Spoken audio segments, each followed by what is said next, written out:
Funding for this program was provided by Friends, the Iowa Public Television Foundation. Generations of families and friends who feel passionate about the programs they watch on Iowa Public Television. People say, well, people teach to the test. Well, shame on them if they teach to the test. If they're teaching to the test, they're just boring kids.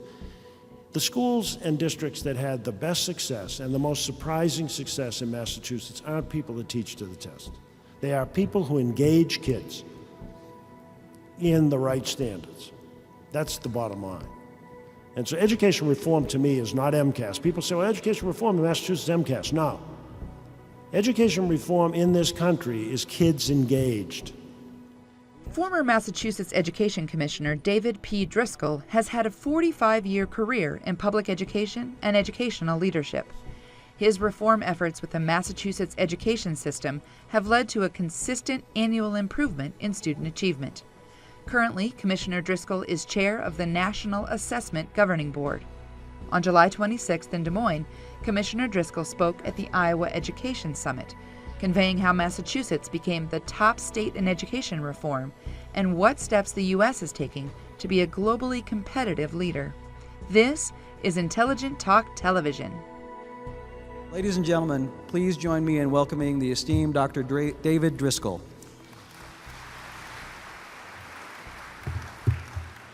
Thank you very much. I'm delighted to be here, and this is very, very impressive. I'll repeat what Governor Hunt said. And there is a spirit in the air, and you feel it. I think he had that experience in North Carolina. We had it in Massachusetts. There is a time when people in a state come together. I know you don't know exactly what it's going to look like yet, but by the sheer fact that this many people came together and that many people were turned away, for that matter, shows there's a great spirit here, and compliments to your governor, lieutenant governor, and legislators and other leaders and all of you as you come together to take on this very important task. Governor, I can't tell you how kind your people are. We're not used to that in Boston.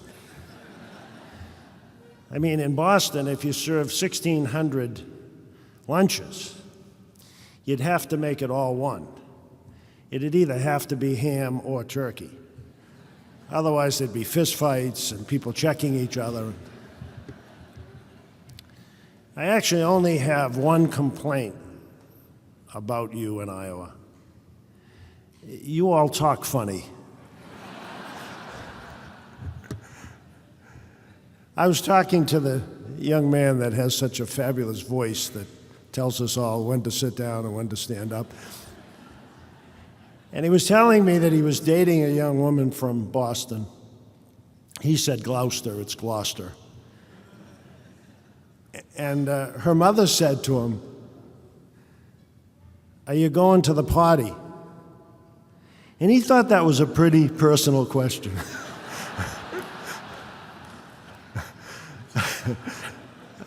Until he realized she was saying, "Are you going to the party?" By the way, if you want a Boston accent, and some people actually crave to have one, it's pretty simple.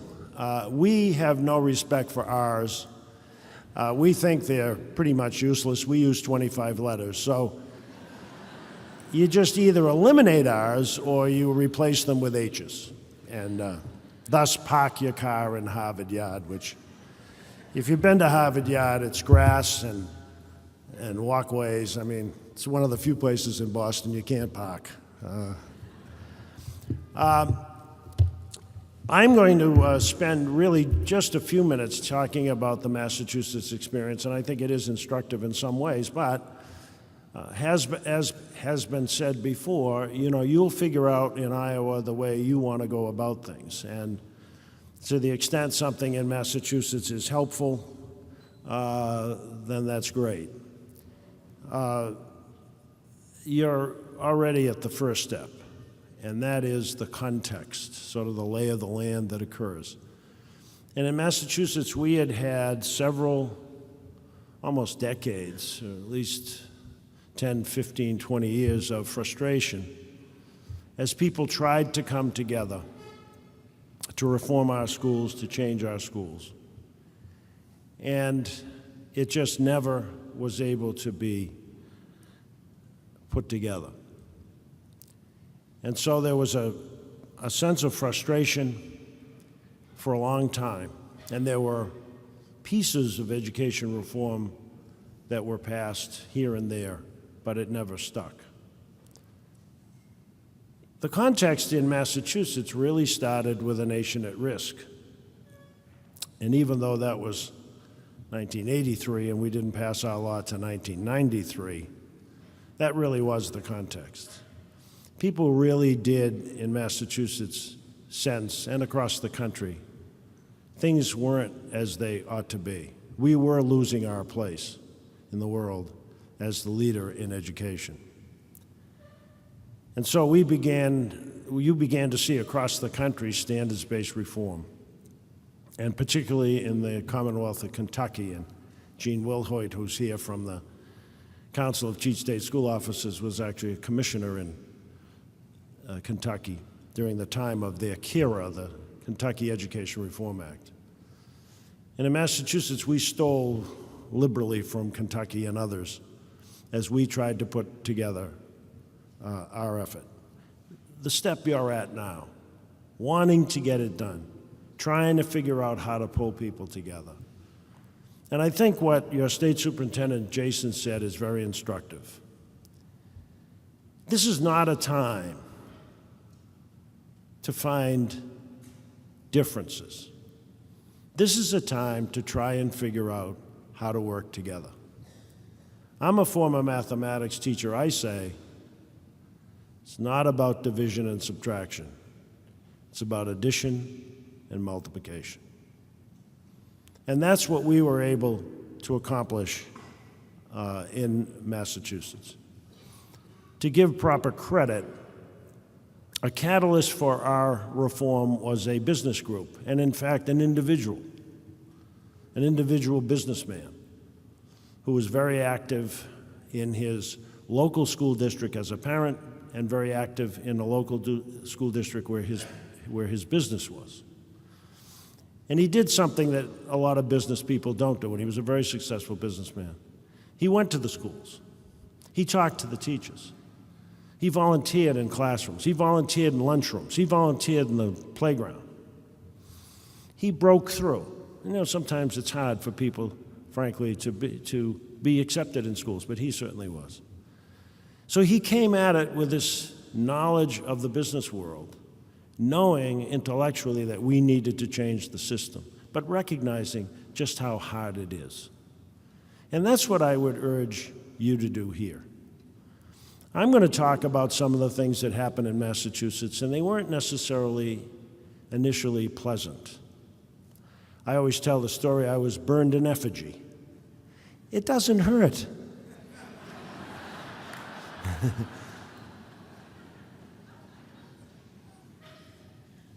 So there will be bumps along the way, and there'll be contention. I always, when you talk about contention, I always like to talk about charter schools. We say charter in Boston. I would put out reports about charter schools.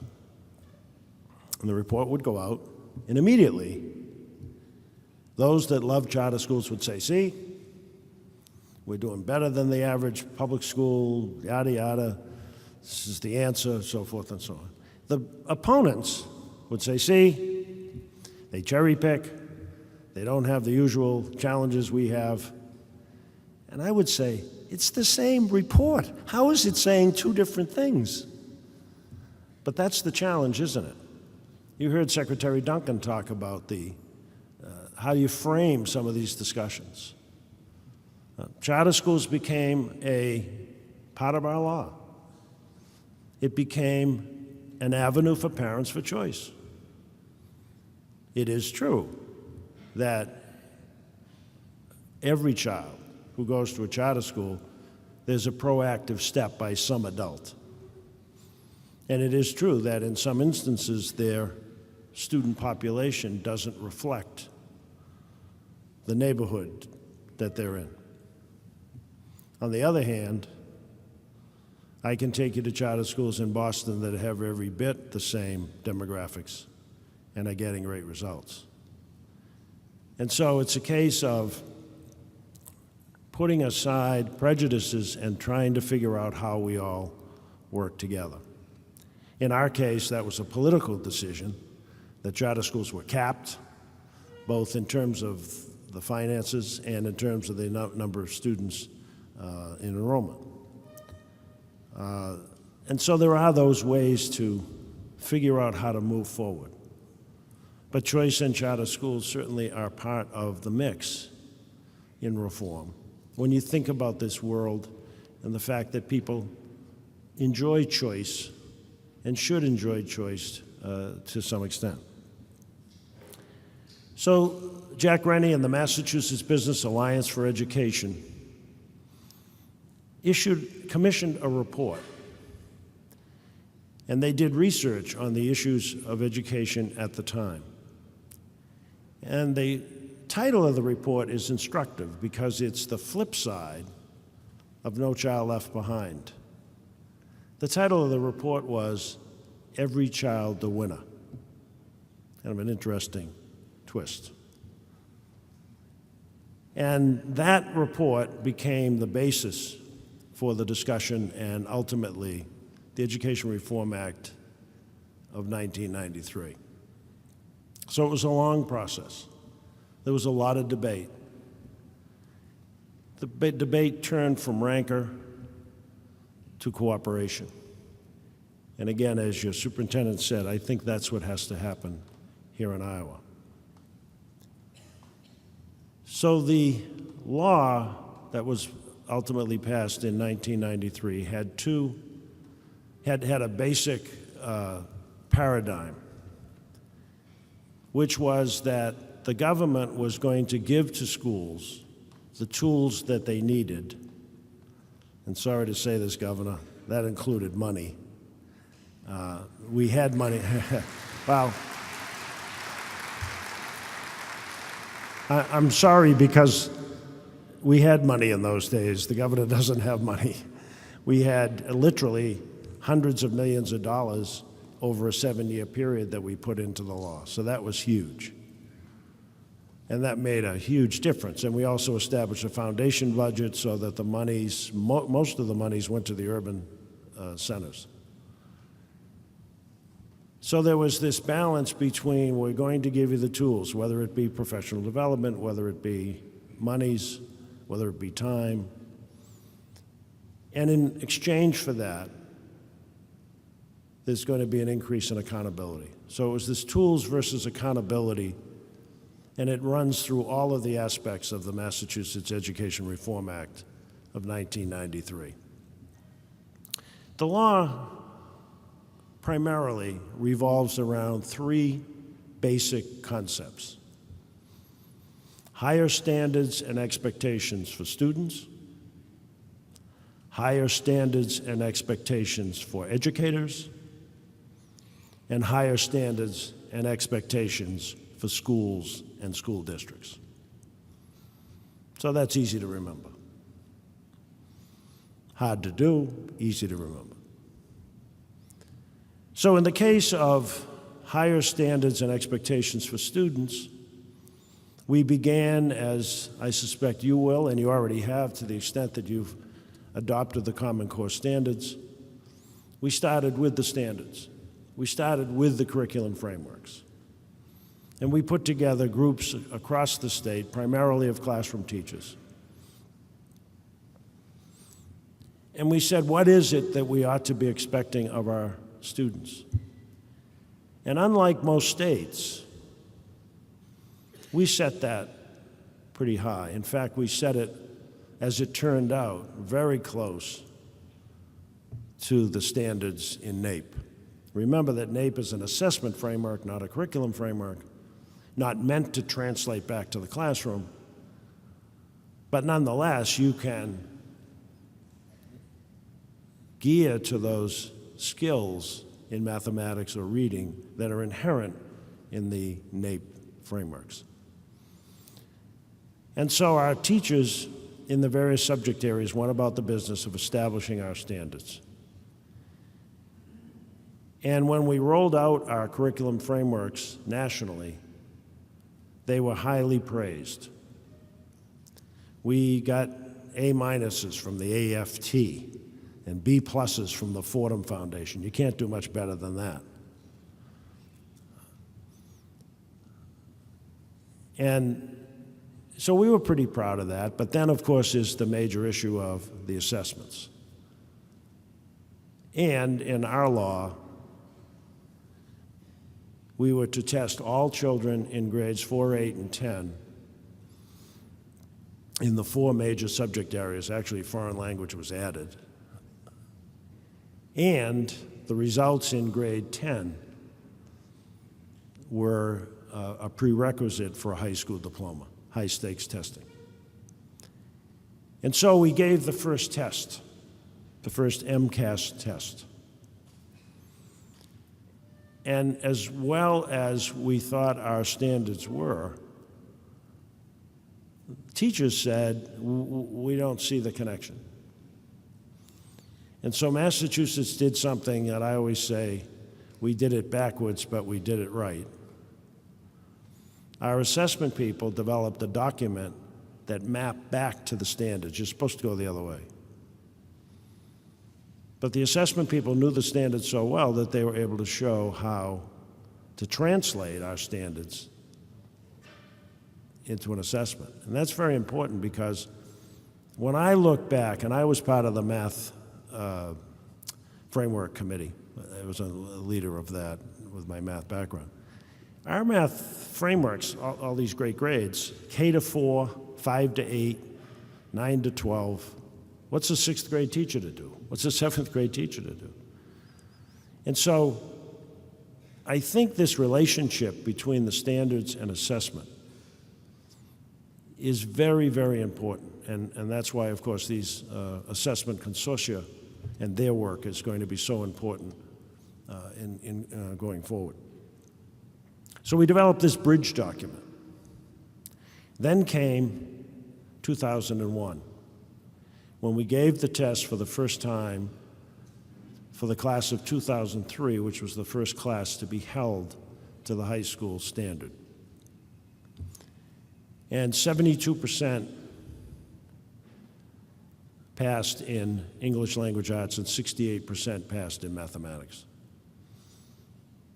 And there was tremendous pushback.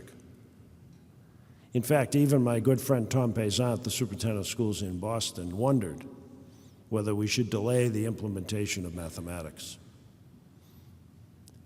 And we felt, the board felt, and I felt that we needed to stay with it.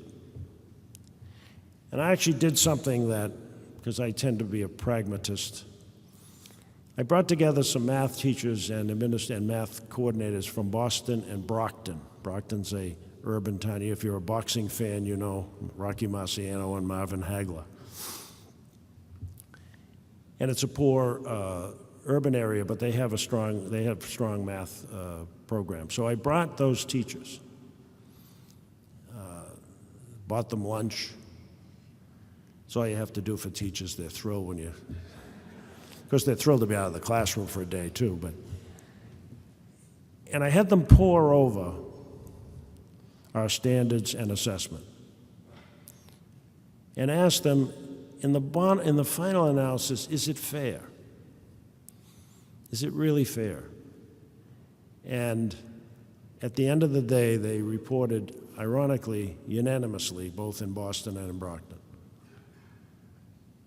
that these standards and the assessments as a result of those were going to be very difficult for their kids. Because it builds, so you can't just wake up one day and teach a kid at the 10th grade level everything he needs to know. And so they were concerned. And they said it's going to be hard to get a lot of our kids to that standard. But they are absolutely the right standards for kids. They are absolutely what kids need to know and be able to do at the high school level. Our graduation requirement is an 8th grade standard, essentially. It's basic, it's not proficient. And so we stuck with it. We had tutoring programs, people got serious. All of the attempts to take it away legislatively, and there were plenty of those. All of the marches, and my favorite were the suburban parents who picketed me one day. They all had signs that said, "Unfair to Black and Hispanic kids." I'm in the suburbs. They weren't worried about the Black and Hispanic kids, because I went back. They were worried about their own kids that had learning disabilities. Those kids all passed. It's an 8th grade standard. So I went back because the only kids left were primarily the urban kids, because by the junior and senior year, our graduation success rate grew to 80, 85, 90%. And so it showed that if you stick with it and it's reasonable, they will find a way. Higher standards and expectations for educators. I wouldn't recommend this the way we did it. However, it was the reason I became commissioner, so I guess I'll take it. But in our law, it called for a test for prospective teachers. We didn't have an entrance test for teachers. And so we had a new chair of the board named John Silber, if any of you know, the former president of Boston University. Just to give you a hint about him, he ran for governor and almost won. He would have won had it not been for the fact that the week before the election, we have a local news person who everybody loves, and she does these, always did with all the final candidates for governor, these kind of folksy, in the house kind of discussion with their family and so forth. It's kind of schmaltzy. And he took the occasion to go right down her throat over something, which was his style, and he actually lost as a result. The president of the Senate, who was a supporter of John Silber for governor, said it's too bad that John Silber wasn't elected governor, because the first thing he was going to do was invade Rhode Island. So that'll give you a kind of a flavor of John Silber. And he came in, having done a tremendous job at Boston University, by the way, I'll give him that, but he really had a elitist view of K-12 system. And so we instituted a new teacher test, a test for new teachers. And we should have piloted it. We should have done it over time. But John mandated that it be given and that it count right away. And as I say, it's the reason I became commissioner, so be it. But 61% of our prospective teachers failed basic literacy and communications test. I call it the second shot heard round the world. And truthfully, communications courses started to spring up at our colleges and universities.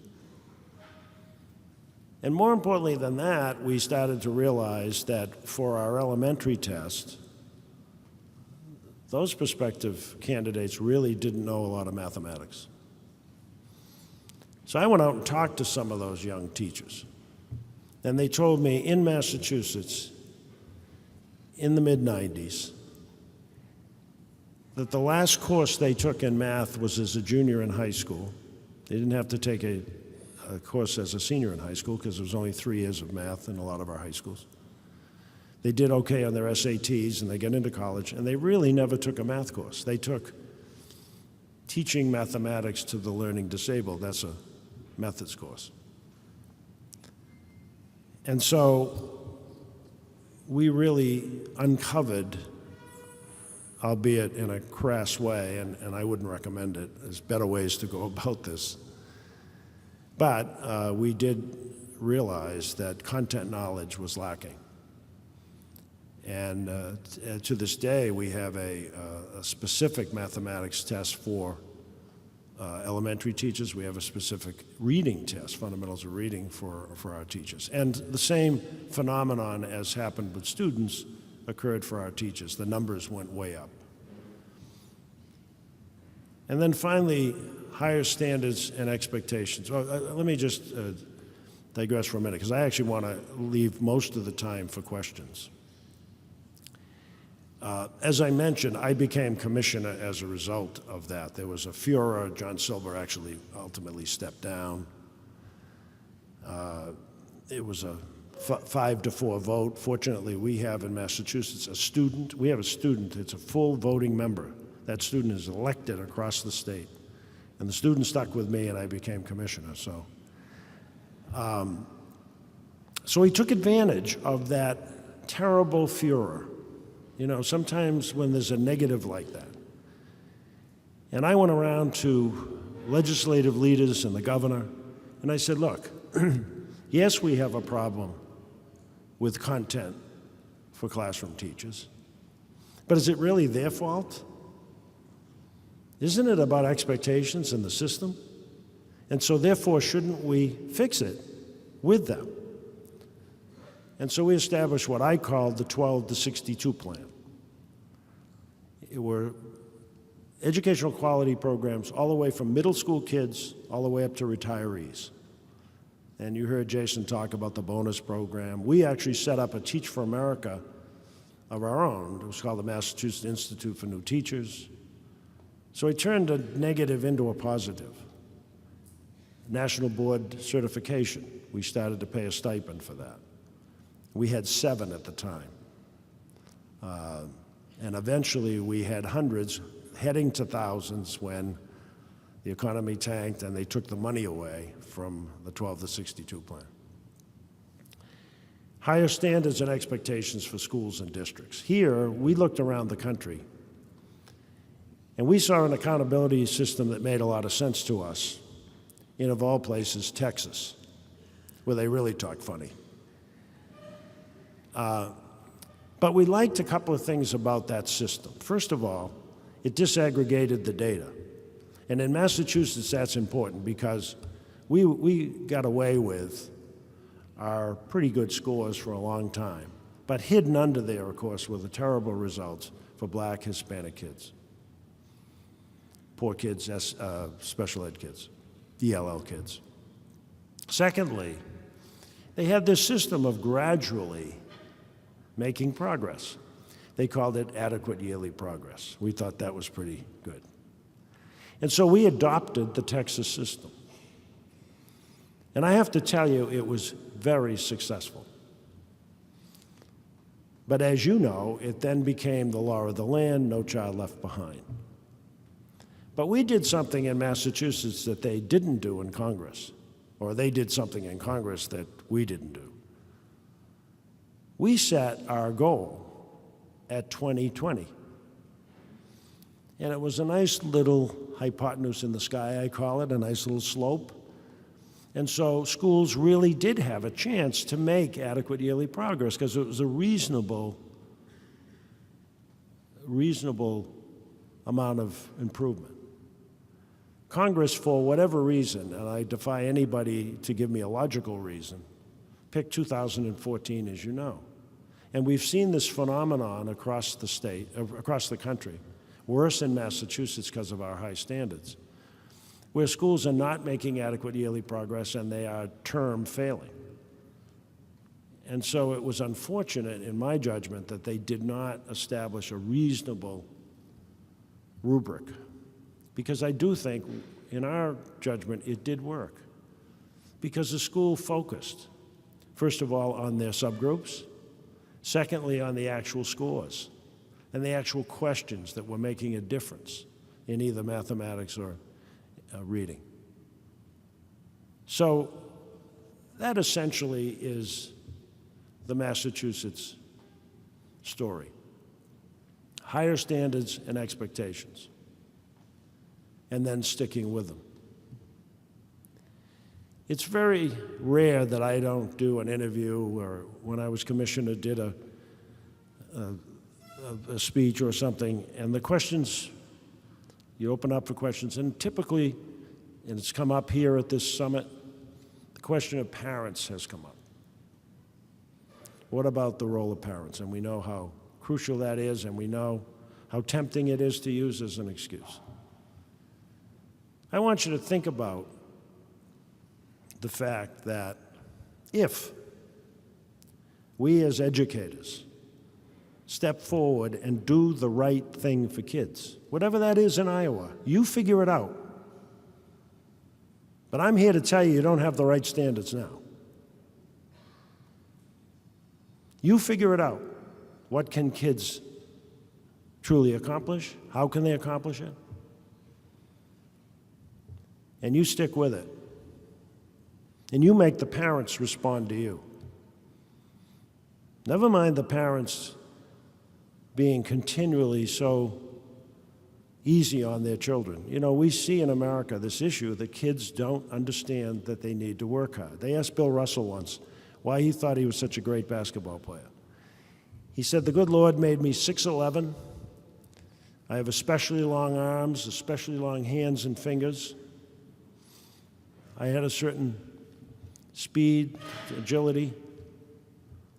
But 6 hours a day, 7 days a week on the Oakland playgrounds didn't hurt." And I think that's a message we have to come back to in America. It is about hard work. We have spoiled our kids. How many times have we seen very hard-working people who came to this country with nothing, built themselves up, wonderful American dream, and then turned around and spoiled their children? They did it for the right reason. They wanted their children to have the advantages they didn't have, but you don't do that without a work ethic. And so I am very enthused, as I think Governor Hunt said. We're in a position to know, having worked in states and saw things come together. You've got this opportunity here. This is extremely impressive. I don't think I could have gotten 60, well, I could have gotten 1,600 people in a room at the height of the anti-MCAS if I had an MCAS conference or something. But to have people come together from all over the state that really want to figure out how to make it better, I think is just tremendous. So with that, Jason, I'd be glad to open it up for questions, wherever you are. He's to my right.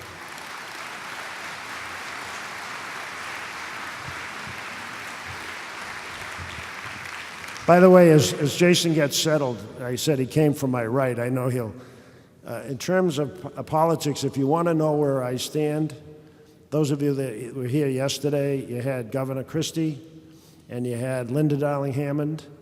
I'm somewhere in between. But then again, so isn't the whole world. Well, Dr. Driscoll, thank you so much for being here. And there's just been so much talked about with the Massachusetts story of success. And I know that it wasn't easy and it was sustained over a long time. It really took the state a long commitment to get to the place that it is now. We have several questions from folks. But you mentioned this some, but a lot of the success in Massachusetts is attributed to the state really establishing clear expectations, standards for students, and then over the long haul holding to those, and both in instruction and in accountability. Can you walk us through what was the process that you guys went through, and how does the new Common Core fit into that now? If you had to sort of do that over again now, which is kind of a place that we're in, what lessons would you tell Iowa? That's one place that I would urge you to do what we did, which was to the law, and that's why the adoption of the Common Core, 44 states have adopted the Common Core, great thing. But that's the easy part. And so even our law that said, you know, go forth and set high standards is the easy part. The hard part is doing it. And so I think we did this right, and I think that one of the things I worry about today as I look across other states, there has to be a combination of sticks and carrots. There has to be some coming together. It can't just be about a top-down approach. And I think some states are making a mistake by making it so top-down and almost making the teaching force the problem here, when that's crazy. So what we did, Jason, is we clearly put the teachers front and center. We put out, where it even, I had a lot of people that served on committees, really didn't like MCAS or whatever, but they were glad to serve. And so they really came together. We had a process, and you know, you do that process, particularly in assessment where you have to set the achievement levels. But even in the standards, you go through a process, because you can have teachers go through a composition, and the subjective evaluation of what's good and what isn't it can vary. So we went through that process. It's hard work. It takes a while, but it pays off in the end, because consensus occurs. And when you put good people in a room together and they work it out, they come out with the right thing. So that's what we did. We had an awful lot of involvement. There was never a question on an MCAS test, ever, that was not approved by a group of teachers. The contractor may come up with questions and whatever, but I had groups of teachers in their subject areas that would look over every question.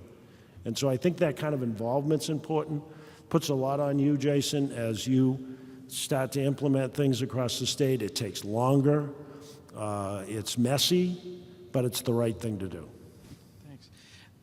In terms of the role of the Common Core, the national effort, versus the role of the state, versus the role of the local district, there's always this tension about, in terms of standards and curriculum, about who is responsible for setting expectations and who's responsible for creating what's going to be taught. And there's sort of this reaction now against the National Common Core to say all this should be done at the local level. And then there's another group that says, well, the Common Core is the right way to go. It's a national movement. And then there are states certainly involved. Some have adopted the Common Core, some haven't. What do you think is the right balance between sort of the national effort and the state role and the local districts? So again, I think that the fact that it's set at the state level, which is where I think it ought to be set, or in the case of the Common Core, that doesn't mean you don't involve people. So I think there has to be an alignment. But I do think it needs to be set at the state level through, or at some level, through a process.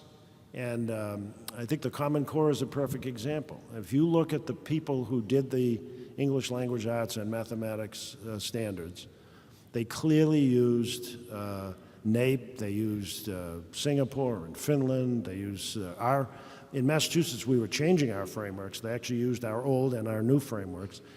And what they've established, and Wested did a study in Massachusetts, despite all the politics, Mitchell Chester, your counterpart, was able to recommend the Common Core in Massachusetts because it's at least as high as ours are. So, you know, Elmore talks about this tight loose, and I think there are times when things have to be done at certain levels. We were certainly comfortable to have it done at the Massachusetts level. I think one of the criticisms was that so many states lowballed it because of No Child Left Behind. And that really is, as Arnie Duncan said, that really isn't telling the truth. So I personally am comfortable certainly with the way the Common Core did it, but now, and Iowa's a perfect example, you've adopted it, fine. What's that mean? It means, in my judgment, that you've got to have opportunity for teachers to dig in the garden, to dig in the dirt, to figure out what this means. There are tools being provided online, nationally, and so forth. But in Iowa, I'll tell you one of the things we did when we first established our frameworks, we set up study groups.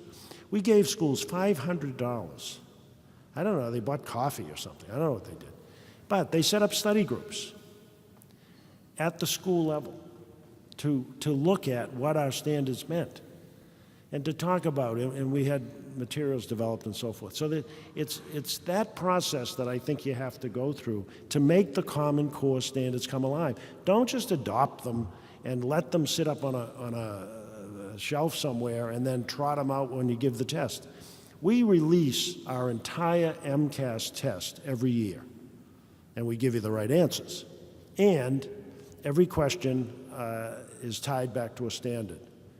I hate to tell you how many teachers don't take advantage of that. Now, more and more are. But I think that's the work that needs to be done. You've got to figure out how to own those standards. Do they make sense in your classroom? How are you going to make them come alive? And this issue, and MCAS is a perfect example. People say, well, people teach to the test. Well, shame on them if they teach to the test. If they're teaching to the test, they're just boring kids. The schools and districts that had the best success and the most surprising success in Massachusetts aren't people that teach to the test. They are people who engage kids in the right standards. That's the bottom line. And so education reform to me is not MCAS. People say, well, education reform in Massachusetts is MCAS. No. Education reform in this country is kids engaged. We ask high school kids every year their top 10 complaints about high schools. And for decades, they've been telling us. Do we listen? No. They don't like food. They don't like the food. They don't like cliques. They think there's too much testing. But the number one complaint of high school kids in America, they're bored and they see no connection between what they're learning and what they need in life. That's what we've got to change. That's what we've got to change.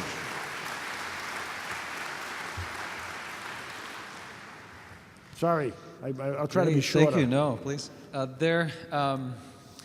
There is a growing movement against standardized assessment. Well, I don't know that it's growing. It's always been there. But prominent national, international speakers, people like Sir Ken Robinson, Yang Zhao, have come out and said that standardized assessments are actually counter to what we'd like to see kids in the 21st century be able to do. The creativity, collaboration, communication, connectivity, these sorts of elements. How do you see the sort of core content, knowledge elements that are measured through a standardized assessment? How is that balanced with these sort of 21st century skills that we think will be important in a global context? So the first thing, I make a huge distinction between standardized tests and standards-based tests. Because I think assessment that's based on what we expect and want, as opposed to just a series of questions that'll come out in a bell curve, is something that should be part of the mix. Now, should standards-based testing be all we do? Should state testing in Massachusetts be all that there is? No. In fact, I'd love to see the day when we didn't need it.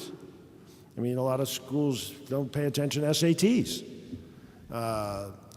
So there's a lot more to the world than testing. And I would like to see the state testing program shrunk. They're too much time, they're too much of an intrusion. This idea, and I argued with the president of No Child Left 3, 4, 5, 6, 7, 8. I mean, to me, that's just too much testing. So I think there is an overemphasis, but I don't think we should ever do it. Well, I'll be glad to do away with it when our kids are performing so well that we don't need to worry about measuring them. And I don't think we're there yet. So I think standards-based testing needs to be part of the mix, but I do think we need to fix the formula. There should be more assessment at the local level, formative assessment's more important, teacher-made testing, that kind of thing.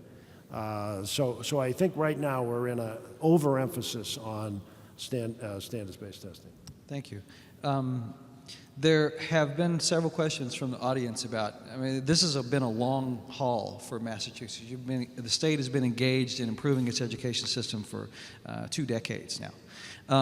During that time, as you mentioned, there have been budget ups and downs, right? And you have to sort of recommit this yourself to this effort on an ongoing basis. What advice would you give to Iowa as we begin on this work, knowing that there are going to be budget fluctuations and shocks ahead? What advice would you give on how we handle that through this system? Yeah, and I'm afraid to say that I just don't see budgets coming back the way we used to see them. So the advantage we had in Massachusetts, which was a huge advantage, being able to put that kind of money into school districts. They were able to hire aides, they were hired lower class size, et cetera, et cetera. So it's a huge challenge, and no one should minimize what the effect of money is. I mean, I think some people say, well, you can do more with less. Well, that's easier said than done. So I think it's a sad phenomenon that we're actually seeing less monies. I mean, a lot of kids need support services they're not getting.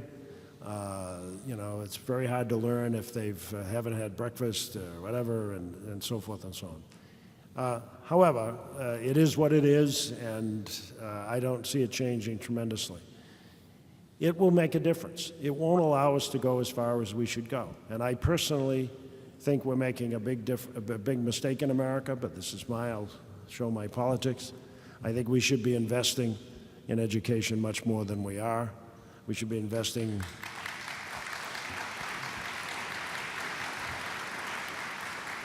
We should be investing in early childhood, to be sure, and I didn't do that for an applause. And I, quite frankly, am making enough money now they can tax me. I'd be glad to pay more taxes. We've got it wrong. We just got it wrong. But that doesn't take us off the hook, because we have to deal with what we have. And there's so much room to improve around the standards and assessments and the instruction and getting kids motivated to do better, that I don't think we can use it as an excuse. It's a shame, and I hope the world will come back to a balance, but it's a real problem, and it's not going to be easy. And it is the long haul. And the money is going to hopefully go up and down a little bit. I don't know that it'll go up like it used to. But I don't want to minimize the budget problem, but there's plenty of work to do to make improvements, budget aside. Thank you. We had a few questions about achievement gaps, particularly students with disabilities. And I don't know if you saw the Rising to Greatness report that came out, but the achievement gap for students with disabilities in Iowa is arguably the worst in the country. What advice would you give us in how we tackle that problem? Well, we were fortunate in Massachusetts. On the one hand, we didn't close gaps the way we would have liked to, but that's because all boats rose, so that's a good thing. Remember the situation with our bilingual kids. The first time we gave the test, the high school students in the bilingual program said, well, we don't have to take that test. And we said, why? And they said, well, we're in bilingual. You know, they get exempt. So the teacher said, well, you don't have to take the test, but you won't get a high school diploma. You know, our passing rates went from about 20% ultimately to up over 70%. So I think you have to pay attention to these subgroups and the differentiated instruction that it takes. Again, without money, it's tougher, but there needs to be more time on task, as much as you can to individualize the needs of kids. But again, I go back to this issue of engagement, of motivation. And I'm all for cues and air rods or project-based situations. You can see all kinds of ways in which kids, special ed kids in particular, are motivated and perform remarkably well in integrated situations and so forth and so on. So I think that's what has to happen there. I've had visiting schools, and I've had a couple of principals say to me, look, I'm going to take you into a classroom, and there are 2 severe special needs kids in this classroom, and I defy you to pick them out. And they were right, I couldn't, because they had designed it. So that kid felt very much like everybody else, had their part to do, so forth and so on, and was learning. So I think, you know, that's the hard part, the daily, difficult part of trying to meet every child's needs. Thank you. We have time for one last question, and there have been sort of 2 remaining themes that we haven't had a chance to touch on that emerged from the audience question, so I'll just let you decide which one you want to answer. One was around how you were able to engage the business community in the long-term work of staying committed behind education reform. And the other is around your charter school system and how you ensured accountability and the same expectations for those schools. So I may not have time to answer both of them, so I'll just leave it up to you to decide which one. If you want, I'll answer the charter, and then I'll end on the other. So the charter school was I think, for many people across the country that are tremendous charter school advocates and national associations, they often point to Massachusetts because we set up a very strong system of accountability, a very strong system of selection. In order to get a charter in Massachusetts, pretty rigorous process. and then we hold them accountable. And we closed, excruciating process, but we closed 3 charter schools during my time. So I think in many ways our system is set up as a model. Many other states do it quite differently. Ours is done by the state, not by local districts or charter sponsors or something like that. Let me end on this question about how do you keep the business community involved. We actually got a break. I'm not very good. I don't think educators are very good at marketing or public relations or those kinds of things. So we had a group, Mass Insights, you may have heard of them. They're pretty much national now, who started up right at the time of our effort. And they were a catalyst along with the Massachusetts Business Alliance for Education and so forth. But I think the question goes just beyond the business community. In our case, the business community came forward for 2 reasons. One, they were the catalyst for the whole law, and they almost had to stick with it because it was their fault. And secondly, of course, they have a self-interest. They want a better educated workforce. But the real question is, how do you keep everybody? Polls at one time showed that MCAS was almost 50-50. There was a lot of criticism and so forth. So I think this is the question of leadership. And this is the question of, can we really try to figure out how to put kids first? All of us. All of us have a role to play. It's not just the state leaders. It's the classroom teacher. It's certainly the principals. Sometimes it's the cafeteria people, as you know. And I think there's a spirit that you develop in a state, and you start to get a pride. That's what Jim Hunt was talking about, and that's what we're sensing here. Now, you've got a long way to go. This summit doesn't end it. It's the work you do after that. But if we can really keep in mind that it's the needs of kids, and, the economy will grow and all that, but you do it for the sake of the kids. And so I think that's one of the things that we tried to do in Massachusetts, is send a very positive message, despite all the rancor and the difficulty and the bumps in the road which we all face. Ultimately, like a family, and you heard I'm the youngest of 10. Ultimately, like a family, you got to come together. And that's what we've been able to do in Massachusetts, and under Mitchell Chester's leadership and the governor and others, we've been able to continue that. So that's your challenge. This is a great state with a great history, great people. And you've got a mission, and you've got a job to do. And coming together to do that job is the most important thing you can do in Iowa. And I wish you luck. Thank you. Thank you, Commissioner Driscoll.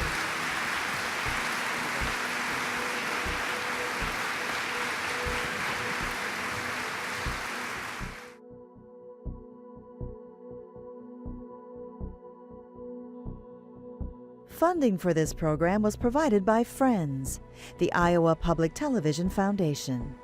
Generations of families and friends who feel passionate about the programs they watch on Iowa Public Television.